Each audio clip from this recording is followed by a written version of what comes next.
Mayor Muriel Bowser, thanks for joining on the Hill. My pleasure. I think that's the first time I've ever introduced you. You usually introduce yourself. Often, yes. We're in a period of time right now where people are really anxious about their pocketbooks. We're in a period of time right now where the DC City Council didn't like some of the budget cuts that you had to enact recently. They are now talking about some tax increases. What would that do to your economic plans for the district if the council were to go forward on some of these tax increases? I think what's important to say at the outset is this is a tighter budget than we've experienced in really 15 years, but the state of our economy is still strong. We're growing slower than we're accustomed to, which is why we have to look very closely at our spending and new programs. And so that's why I sent the council a balanced budget that included no tax increases for residential property tax or income tax, and a moderate increase in the paid family leave tax, and perhaps in later years in the budget, a modest sales tax increase to support our efforts at Metro. And I asked the council to hold the line. In addition to those very modest increases, we cut over the 5-year plan $1 billion in programs and services or inefficiencies. And this is a problem that a lot of jurisdictions are dealing with right now, is that, there is no endless pot of money and choices have to be made in budgets moving forward. Absolutely, and I believe the time to start doing that is this year, not next year, not the year after that, because when you put off a year, you make the problem, it compounds, and it's even worse in the coming years. So one of your own biggest initiatives right now is getting the downtown moving again, Chinatown especially. What are you looking right now as far as making that an economic driver for the district? Well, this is what we did with this budget. We didn't say that we're not going to make investments, but we have to be strategic about it. And our strategic investments were public safety. We funded what the chief needs in terms of people resources, technology resources to make DC safe. We also invested in our public schools. So we invested in new buildings, we invested in our teachers and resources. But the last pillar of growth is investing in the downtown. The downtown and a robust and vibrant downtown is what pays for the types of programs and services that the council really wants. Is there a way to lean in especially on the businesses? Because when you go through Chinatown, you do see a lot of empty storefronts. Do you need to do more to lure those businesses back?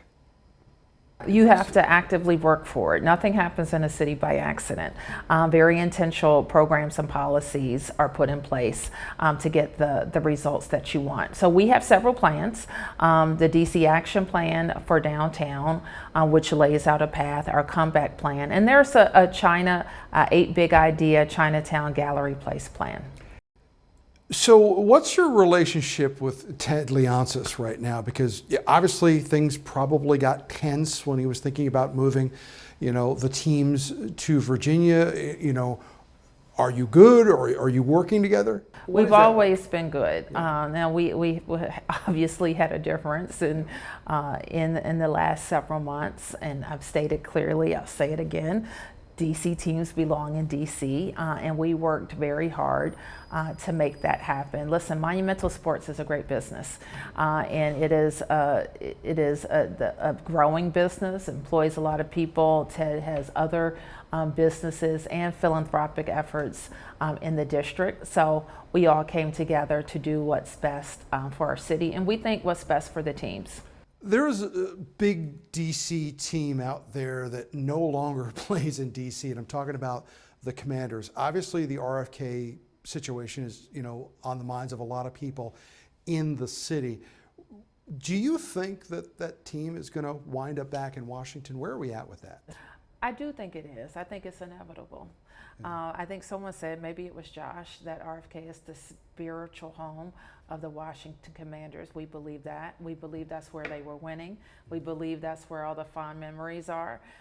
We also believe that 30-year experience hasn't been good for the team or fans. Senator Steve Daines right now has raised some concerns about the bill because he likes the old logo. Is that something people should be concerned about if they want to see the team return? Listen, I think all of the legislative hurdles that we have will be worked out.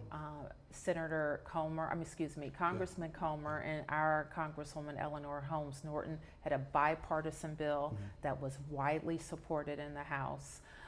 And recent popular opinion has also shifted dramatically about where the teams should play.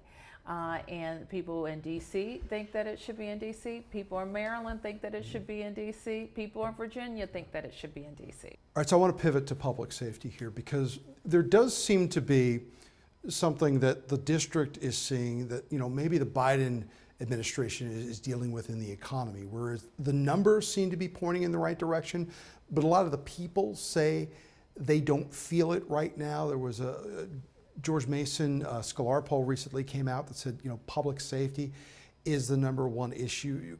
Crime has been coming down in the district, but why aren't people feeling it? Not just down, but by 30%. A lot. By a lot, yep. Why do we keep hearing from folks that they're not feeling it? It takes time. Listen, I don't want to sugarcoat it. We had a tough year last year. We put several interventions in place. We worked with the council on an emergency last summer that immediately bore fruit. Secure DC passed at the beginning of this year. And we think we're dealing with the right offenders and holding them accountable. There are oftentimes events when you are asked why crimes happen. And I often think that public officials, if they had the answer to that, they'd snap their finger, they'd make it stop. But what do you see the drivers of this? Is it the economy? Well, I think there are certainly people who commit crimes because they need money, but not all people who need money commit crime. So I don't want to, there are a lot of people out there working hard to improve their situation. They're raising their kids and they're doing all the right things, and they are in no way involved in the criminal justice system. So what we know is that there are a small group of people who have demonstrated that they will use guns, are using guns, and we have to have a criminal justice system that deals with them. Are you satisfied with the criminal justice prosecutions right now? Or juveniles especially? This is what I know, and I'll talk about it until I'm blue in the face, that our public safety ecosystem went far left, and there were laws that were changed, there were systems that changed, and there were just practices that are changed that have nothing to do with law, but how people do their jobs. And we have to swing that pendulum back to the center. I think the law changes that we put in place are making it. People's position about funding police and making sure that we have enough police, that has changed. But what has been consistent is the public has supported our police department and leadership and keeping neighborhoods safe. All right, so you're 2 years into your third term right now, or a year and a half. Are you thinking about running for a fourth term? This has been my experience, Tom. I've run 3 times as mayor, 3 times as a council member, and twice as an ANC commissioner. I have a lot of experience. That's when I first met you. In elections. That was a little while ago, and I always make a decision about a race based on what my vision is, what the people are telling me, the passion I have in my belly to get it done. And in my life on balance. So I've had a great run, and I'm running till I'm not running. But there's quite a lot of time left in my term to make that decision.